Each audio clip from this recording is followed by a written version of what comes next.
Fala, gurizada top!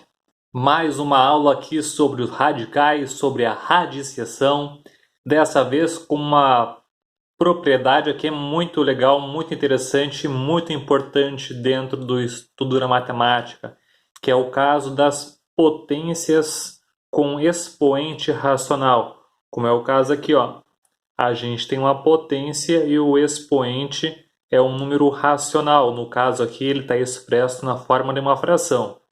E a gente sempre vai encontrar um radical equivalente a uma potência com um expoente. Então, como é que isso funciona? Neste exemplo aqui, neste exemplo geral, nós temos a raiz enésima, porque o índice é o n, de um radicando com potência, né? Este radicando aqui, né, tem expoente m. Se nós desejarmos transformar este radical numa potência, o resultado vai ficar o seguinte, ó. O que era o nosso índice vai ficar aqui no denominador e o que era o expoente do radicando vai ficar aqui como numerador, tá? Lembrando, né, que se você desejar que eu apresente uma demonstração do porquê que isso é verdade, deixa aí nos comentários que tu vai ajudar a fortalecer o canal. Se desejarem que eu faça um vídeo demonstrando por que um é igual ao outro, deixa aí nos comentários que eu faço um vídeo só sobre isso. Então vamos ver agora como é que isso funciona nos nossos exemplos ali. Vejamos aqui. Na letra A, raiz cúbica de 5A ao quadrado. Então, ó, vejam aqui, ó, que o A, que era a base do radicando, né, vai continuar aqui base deste outro expoente. Então, aqui o 5, que é a base, vai ficar aqui o 5. Agora a gente tem que cuidar qual vai ser esse nosso expoente. Vejam só, o índice vai virar o denominador. Quem que é o índice aqui? 3. E o expoente do radicando, né, vira o numerador. No caso, o expoente aqui é o 2. Então, raiz cúbica de 5 ao quadrado é igual a 5 elevado a 2 terços. Seguinte, o índice vai virar o denominador e o expoente o numerador.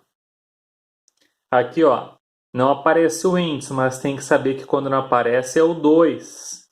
Né? Não vai se esquecer dessas informações importantes. Então vai ficar 8 elevado. O índice vai virar o denominador e o expoente o numerador. Aqui não aparece o expoente do radicando. Tem que lembrar que o expoente, quando não aparece, é 1. Então vai ficar π elevado a 1/6. Já estes exemplos é o contrário, é para te partir da potência e chegar no radical.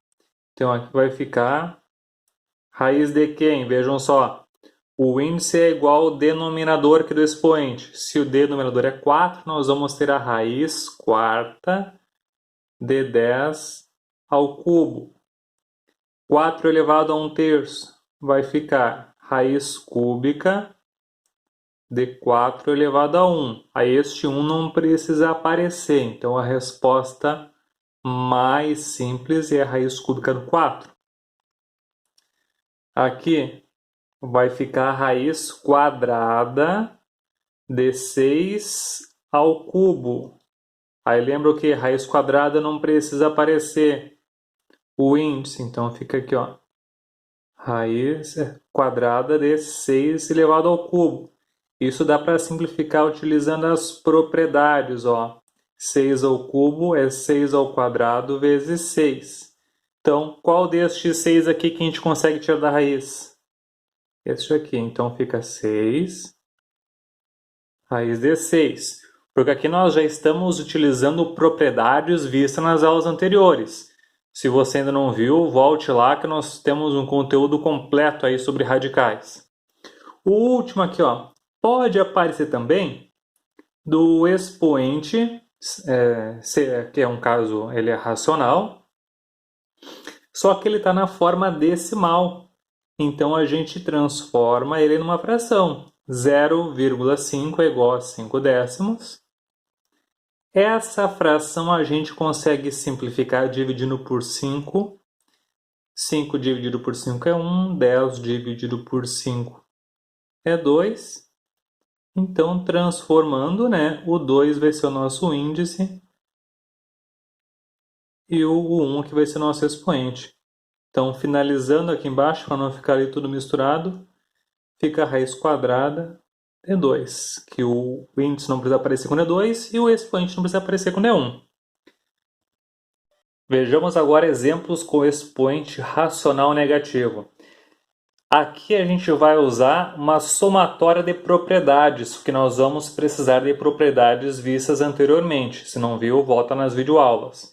Então, ó, neste caso aqui, a primeira coisa que a gente vai fazer é transformar um radical. Então, ó, o denominador vai ser o nosso índice e o numerador vai ser o nosso expoente. Então, a gente tem uma raiz quadrada. Este índice, então, não precisa aparecer. E aqui nós temos um expoente negativo. O que a gente faz? Utiliza a propriedade que a gente inverte aqui a nossa base. Vai ficar, então, raiz quadrada. O inverso do 5 vai ficar 1 quinto. E este aqui agora vai ser o expoente do 5. Vai ficar o 1 positivo. Olha só este outro exemplo. Aqui vai ficar a raiz quinta de π elevado a menos 2. Utilizando a propriedade para deixar o expoente que é negativo, positivo, a gente vai inverter essa base aqui. Então vai ficar raiz quinta. O inverso do π é 1 sobre π, ele ao quadrado. Não temos mais o que fazer para simplificar essa expressão. Certo? Vejo vocês na próxima videoaula sobre radicais e radiciação.